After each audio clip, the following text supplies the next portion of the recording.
Well, season 6 finale Nemesis is here, and maybe it's just me, but I was expecting a little more oomph, like the other finales. Like, it was fine for a regular episode, but not so much for a season finale episode, if you know what I mean. Like, season 1's finale Volpina was kinda like this episode, which I guess makes sense since that was Lila's debut episode. But later season finale villains had civilians turn citywide villains battling our heroes, had a battle with a hero turned villain with a giant wasp swarm and had teammates hypnotized, had Evangelion looking ass Gundams destroying the city, and finally had worldwide citizens turn soldiers to hunt down one hero. But anyway, let's talk about Nemesis because I have a lot to say. The episode begins with Alia as Rena Rouge using her powers, still simulating how the final fight in the Agrest mansion went down, like she was doing in Sadnancy, still having no luck with it. And I still don't know how she A, got the destruction of the mansion exactly right, and B, knows what Bug Noir looks like, since the only ones who know of that form's existence was Natalie, Gabe, Adrian, Kagami, and Gorilla. And when Marinette flies back to Paris from London, she goes straight to the Agrest mansion to hug Natalie and does her press conference later as Ladybug. I'm just gonna assume Marinette told Alia about that form off screen, but anyway, let's continue. Alia's family calls her for dinner, and as she makes the illusion disappear for like a split second, she sees Gabriel's and Monarch's faces merge into one before it disappears, which causes her to question whether Gabriel and Monarch are the same person. And she transforms back running the illusion simulation again, making Monarch de-transform into Gabe, realizing they could be the same person. So after the intro, Marinette sneaks back into her room, as Tom and Sabine hear her and they open the door with Snacks seeing her de-transform in front of them, with them surprisingly okay with their daughter being Ladybug, meaning them talking about it and adjusting to it all happened off screen. Are you kidding me? Why does the important stuff happen off screen? Like Lila finding the butterfly Miraculous or Felix apologizing to Marinette for giving all the Miraculous to Gabe. I'm happy Marinette told her parents, I just wish we got the aftermath of that talk. But anyway, Tom and Sabine say whatever happens they're always here for her, and I do like that they're so supportive of her, as suddenly Marinette's phone rings from Adrian, with Tom thinking Adrian must have been so worried about her, with Sabine saying of course he wasn't worried and neither are they. Okay, so two things. One, they're clearly lying and are definitely worried about Marinette. And two, see, even they think the reveal should have happened a long time ago. But Marinette tells them Adrian doesn't know she's Ladybug, only them and Alia know. Alright, let's go through the list of who knows she's Ladybug that aren't dead or had their minds wiped. So along with Tom, Sabine, and Alia, there's Luca, Alex, Natalie, Kagami, Felix, Suhan, Marianne, and the Kwamis. Meanwhile, the ones who know Adrian is Cat Noir are Luca, Alex, and Uncanny Valley from the end of the Tokyo special. And not only are two of them time manipulators, but none of these three are in Paris, meaning Adrian can't talk to anyone about how he's feeling as a superhero that already knows his identity. So Marinette can tell all these people and everything is fine, but the moment Adrian tells someone, the world literally ends.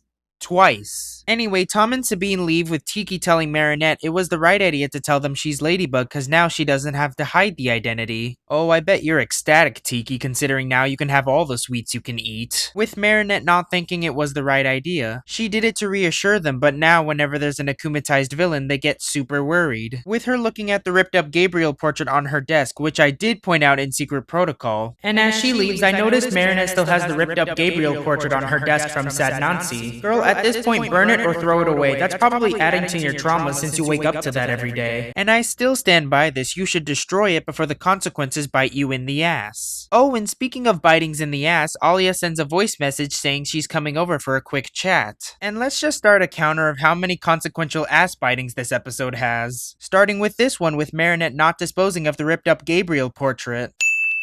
Then Tiki asks her why isn't she answering the phone. Girl, you know damn well why. Did Tiki get lobotomized this season or something? Why is she acting so clueless? I get she's trying to reassure Marinette a lot, but she knows Marinette has been going through hell this season. Which granted is kind of her own fault for lying to the entire planet, including Adrian, that Gabriel was a hero instead of the masked supervillain who akumatized most of Paris for a whole year. And the entire planet into his soldiers for like a few hours, I think, to hunt her down. There's ways to reassure someone that doesn't involve acting clueless to their situation. Anyway, Marinette says everything she tells everyone these days are lies, with Tiki saying maybe she should just tell Adrian the truth, which Marinette obviously says no to because then he would be the unhappy one. Which makes me remember something. The real reason Marinette lied to the world was to get the butterfly Miraculous back, and then she would tell Adrian the truth about Gabriel, since that's what she said in the London special. Until I've gotten the Miraculous of the butterfly back, I can't tell him the truth about his father.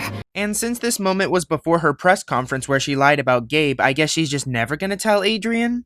Wow. Then Tiki suggests she should tell Alia since Marinette always feels better when she confides in her, with Marinette saying that's not an option either, since not only is she good friends with Adrian, if she burdens Alia with her lie, she'd have to lie to him too. It would be selfish of her. I don't know, that hasn't stopped you before. Sublimation and Lady Chaos are prime examples of that. Meanwhile, Adrian video calls Marinette with her picking up this time showing her Gabriel's study. Since now he finally understands the goodness of his father's heroic sacrifice thanks to Marinette, he wants to pay tribute to him by turning some of the rooms in the mansion into a museum so people can learn about him. Oh no! Then he brings up the statue City Hall wanted to make of Gabe and Mr. Regress to pay homage to him, and Adrian is gonna say yes to that and put it in the garden so everyone can see it. Oh no! And wanna know what image Adrian wants to use for the flyers and admission tickets? He wants to use Marinette's portrait of Gabe. No! I warned you, peepers! Wow, that's like 3 ass bitings at once. And Marinette blurts out she can't because she actually can't forget what a horrible person Gabriel was. The way he forbade Adrian from going to school, having friends, and how he did everything to keep Marinette and Adrian from being together. With Adrian then bringing up the documentary they made in Lady Chaos saying he was only doing it to protect them, since that's what everyone who knew him explained to them. Then he says he had trouble seeing the good in his father too, but thanks to her, he's made peace with the bad memories. I'm dinging this moment because of the double manipulation she's pulling with this lie as both Marinette and Ladybug. But anyway, Marinette says he's now building his life around his father's shadow, with Adrian not understanding her reaction, since she told him in Climatic Queen he's the only one who can decide what to do with his life. And now that he finally knows what he wants to do, Marinette seems bothered by it instead of being happy for him, with her apologizing that she's not feeling the same way, and they both end the call. Wait, where the hell is Natalie in all of this? There's no way she would allow him to turn the mansion into a museum honoring his abusive father, right? Why isn't she in this episode? Then suddenly Alia knocks on her door with Marinette letting her in, and Alia transforms into Rena Rouge saying she knows her secret about Gabriel being monarch, and how she kept simulating different events over and over again from Marinette's perspective but it didn't make sense. Until she got this. She shows Marinette the simulation with Monarch de-transforming into Gabriel, with Marinette gaslighting her saying does she really think she could lie to her, Adrian, and the entire world? With Alia countering her asking does she think Marinette would do anything to protect other people even if it means ruining her own life? Yes. And then Marinette pulls the slimiest move imaginable. Yeah, she did hide the truth from Alia, but now she emotionally manipulates her instead of answering the question about Gabe if he was monarch or not. And later, near the end of the episode, Alia actually forgives her, not going to tell Adrian, giving Marinette a chance to do it. But what Marinette did here is still a dick move either way. But anyway, Marinette says she has a plan to catch Chrysalis, but for this plan to work, Alia needs to create 2 Marinette illusions. Meanwhile, Adrian was talking with Plag saying it's not like Marinette to work so hard to try to get him to have positive memories about his father, then saying it's not a good idea. With Plag obviously knowing the truth, agrees with Marinette. Then Adrian gets the pager call from Ladybug and he transforms into Cat Noir, meeting up with Pegasus and Rooster Bold portaling into Marinette's room, with Ladybug on the line saying Marinette has agreed to help them capture Chrysalis. And the second Marinette comes out of hiding with Rena saying the first one is an illusion and the second one is the real one, when we all know the Ladybug one is the original. With Cat Noir getting close to illusion at 1, Rena warns him not to touch her or she'll disappear. And now I will abridge Ladybug and Rena's 2.5-minute plan. So as illusion at 2, the quote-unquote real one, hides here in the room out of view, Rooster Bold uses his power casting a layer of air around illusion at 1 to be touchable. Next, Rena will make her sad enough to be akumatized so she can take Ladybug's real earrings off her and bring them to Chrysalis, with Polymouse and Ryuko secretly following along to her lair. Then after Miss Hound fetches the earrings she touched with her ball previously, Polymouse or Ryuko will send out a homing beacon so everyone can ambush Chrysalis, while Cat Noir fights akumatized Illusionette, with Ladybug summoning a Lucky Charm caterpillar chain in preparation for this plan and giving it to Rena. Okay, so I have a couple things to say about this plan. When Cat Noir is asking when is it possible to akumatize an illusion, it made me question how does an akumatized illusion powers even work? Since Gabe did this in season 5, that means the power itself isn't an illusion, meaning the powers work as intended? I don't know. Also, why couldn't Felix A make an appearance in this episode and B make 2 Sentinets himself? Because he doesn't like to make sentient monsters and then immediately destroy them? Fine, okay, I can accept that. But I guess he makes exceptions for inanimate senti-created objects? Also, I guess getting Luca to come back to Paris to help is out of the question, I guess. By the way, I'm so glad Mark is actually helping in this episode, since besides team meetings, the sleeping siren fight, and that one off-screen transformation in the ruler, he hasn't really been called lately. Anyway, after Cat Noir volunteers to stay with Illusionette 2, who he thinks is the real one, and she rejects it, he notices the ripped up Gabriel portrait on the desk.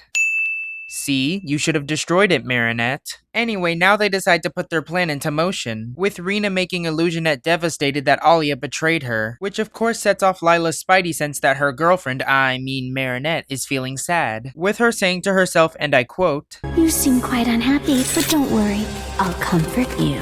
And Illusionette falls victim to the Ultra Kuma, as Alia talks through Illusionette. So I have a question. I know akumatized victims usually forget everything post-de-evilization, but this is an illusion, so she doesn't have a brain, meaning Alia sees Chrysalis, right? Anyway, as Lila was getting all touchy-feely with Illusionette, Lilanette, Rena is actually talking through the illusion, with her accepting the power, choosing the name Nemesis. And I do love this frame of Rena and Chrysalis, but it does make me wonder something. With the fandom speculating who's gonna betray Ladybug, this frame right here makes you think Alia might be the treacherous one. But we'll see. Illusionette then transforms into Nemesis with an angel-like design. You know, I'm starting to notice a Greek theme this season. First with the Chain Titans resembling Zeus and Hera, and now this. Which, fun fact, Nemesis in this episode is actually based off the Greek goddess of the same name. She's in charge of divine retribution and punished mortals who showed excessive pride, arrogance, or received undeserved good fortune. An artist often show her having wings so she can travel fast, with her also having a sword and a pair of scales as weapons. But in this episode, she has a sword and a shield. Anyway, Rena asks Chrysalis through Nemesis what she should call her, with Chrysalis not saying her name but telling her she's just a friend who wants to help her. And Nemesis rockets to Alia's house with Ladybug arriving and they start to fight, with Nemesis trying to blast Ladybug but missing the shot. As Ladybug hides, Nemesis flies away to look for Alia, running into Cat Noir, Pigella, and Capra Kid in her path. And Ladybug catches up to her only to see Pigella and Capra Kid getting turned to stone by Nemesis's laser beam, with Pegasus coming in for the assist to get them out of there, leaving Ladybug and Cat Noir to fight Nemesis off, with Chrysalis firing an anti-Kuma at Cat Noir and he gets hit, for like the 4th time I think. There was Sublimation, Daddy Cop, Reckless Driver, and now here. You really think dude would learn to dodge these by now? Anyway, Pegasus takes him away, which prompts Nemesis to focus on Ladybug, and she actually gets hit with a laser beam turning her to stone. But Nemesis actually grabs her Miraculous before Pegasus portals her away, and tells Nemesis to bring the Miraculous to the Trocadero fountain, with Rena telling Ryuko to head there too. And Nemesis puts the earrings in the fountain and flies off, with Ryuko already in the fountain. Then she sees the child grab the earrings from the water, putting them in a candy wrapper, running off. And she follows him, seeing him put it on the mailbox. Next, a fireman walks by grabbing it, with Ryuko losing sight of him. Then a pregnant lady grabs it from the table going down into the catacombs, asking Nemesis to unpetrify Ladybug to see if the Miraculous she grabbed are real. And she does. With Ladybug de-transforming, Tiki reappears in front of Chrysalis. And Polymouse, who's hidden in the earrings, sends out a homing beacon, with Miss Hound sending her ball to retrieve the Miraculous. Then Rena calls for an all-out attack in the catacombs, with Pegasus portaling them all there. And to think, all of this could have been avoided if Lila simply not have put the same stamp on the letter she gave to Sabrina, thinking it was from Chloe, and the package box she actually gave to Chloe. Then Marinette wouldn't have found out about this, and there would have been no reason for her to make all those safety protocols, meaning this ending could have probably played out differently.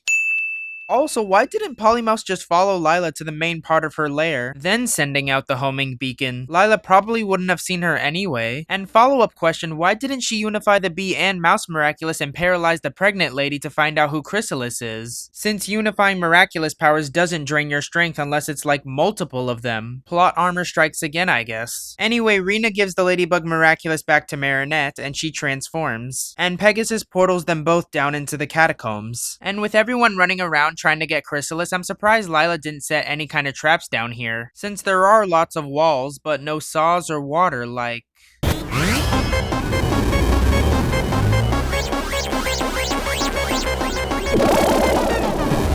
a labyrinth. And as Ladybug goes running around, she runs into King Monkey, who said Chrysalis went right, and they both go in opposite directions, with Ladybug running to a room where we see Lila set all her journals on fire to cover her tracks. I guess we'll never know what she was writing in them. Also, I guess that was like months of writing that went up in smoke. Also, since Lila's lair is littered with stacks of journals, that means she burned not only her lair, but the wigs and butterflies. Oh my god. Then everyone meets up saying they couldn't find Chrysalis, with Rena asking should she stop the akumatized Nemesis illusion, and Ladybug says no and to pretend to defeat her instead, to not arouse suspicion from Chrysalis. So wait, you're telling me Lila somehow escaped even with 15 of them hunting her down? Literally how? At least one of them could have gotten their hands on her. Anyway, they portal back into the city and Ladybug tells Nemesis, best friends always make mistakes, but a real friend is for life. And if you don't want to lose yours, you just have to find it in your heart to forgive. With Rena talking through Nemesis saying she does want to forgive her friend, and rejects the Ultra Kuma turning back into Illusionette. With Rena giving Ladybug the Lucky Charm Caterpillar keychain, casting the Miraculous Ladybug reversing the damage. And they both go back to Marinette's room, making the Illusionette twins disappear and they both de-transform. With Alia asking she was right earlier, wasn't she, that Gabriel was Monarch. With Marinette saying she didn't lie to her, which yeah, she did. She kept the truth from Alia and emotionally manipulated her so she wouldn't have to answer the question. And it's not just Alia she lied to. She lies to Adrian every day. And by the way, everyone is quick to point out that Kagami is better than Alia because of how she took this news. But A, Kagami knows the full context behind the lie and had more time to adjust to it. And B, was Alia too harsh on Marinette? A little, but she was completely valid in being mad. Cause not only was Marinette lying to her face for months, but the fact the same person she's keeping this promise to make sure everyone remembers him as a good person despite the chaos he caused, is the same person that went after Alia's family and sent to Bubbler. And even though she doesn't bring it up, I don't blame Alia for getting pissed off. Hey, Alia's a bad friend. Anyway, Marinette apologizes not knowing how to tell Adrian about Gabe, and surprisingly, Alia isn't gonna tell him either, since Marinette is the only one who should do it, saying she'll still be Marinette's stand-in guardian, but if they want to stay friends, she doesn't want Marinette to lie to her ever again. Damn. As later in the Miracle Station, Ladybug was telling everyone they still know nothing about Chrysalis, not even her name. With Rena mentioning the pregnant lady, but Ladybug says she didn't have any superpowers. Then she asks King Monkey did he notice anything when he saw Chrysalis, with him saying he didn't see her or Ladybug until everyone arrived at the same place. Really? Cause that's not how I remember it. No, seriously, rewind it right about here. See, he clearly sees her. Then Ladybug piecing it together that the Caterpillar Lucky Charm links to actual caterpillars turning into butterflies, and the new butterfly villain, meaning the child, the fireman, the pregnant lady, and King Monkey were not only all the same person, but Chrysalis has the power to shapeshift into anyone, including one of the Miraculous. But how is she doing this, you might ask? We will have to find out next season. But for now, they're gonna have to develop a new safety protocol, and that's how the episode ends with this amazing end card. But this second row isn't centered, and it annoys me greatly, with this missing spot next to Ryuko. Almost like Felix or someone was supposed to be in this spot, but wasn't. It's like that Sonic Superstar's missing place on the title screen next to Tails. Almost like something's missing here. Until surprise, after you beat the game, you unlock Trip the Sun Gazer. Also, since now it's confirmed Lila can shapeshift into anyone, that means there is possible truth to that Agley is Lila theory. Anyway, let's talk about the pre-credit scene. Adrian and Marinette were talking in his room, with him asking why didn't she just say something to him that she didn't want to draw the portrait of Gabe. And she says she wanted to at least try. With him getting why she's angry at his father, but she should be able to talk to him about it. And they kiss. With Adrian happy they had this talk since they can be completely honest with each other. With Marinette leaving saying there's something she has to do, with her walking sitting on the stairs crying, saying to Tiki she can't do this anymore because Alia is right. She can't be with Adrian if she keeps lying to him, but she can't tell him the truth either, cause she doesn't have a choice. Which prompts her to say we're over, hinting at she's gonna break up with him. Yep, we're totally getting a Cat Blanc 2 now, probably on a larger scale. Also, didn't she say she was gonna break up with him in Sad Nancy, but she didn't? Is she actually gonna follow through with it this time? But anyway, that's how the episode actually ends. You know, this goes back to what I said at the very beginning about this feeling like a regular episode rather than a season finale one. Not that it makes this episode bad, I was just expecting a bit more stakes. What were you hoping for? You know, like one big final battle, bloodshed, death, chaos, whatever. But anyway, that's the ending of season 6. Not as great as the other season finales, but a decent-ish episode. And hey, if they want to continue this show for 14 more seasons with this kind of storytelling like Ninjago is doing, with 10 Prime seasons, 5 soft reboot seasons, a sequel series in Dragon's Rising, with more on the way, I'm all for it. But please, for the love of God, fix 2 things. The episode release order, and some pre-credit scenes that didn't get answers. By the way, how many consequential ass bitings does this episode total up to? But even though they're little and white, they're lies. But anyway, those are just my thoughts. You can tell me yours in the comments. Catch you later. Bye bye.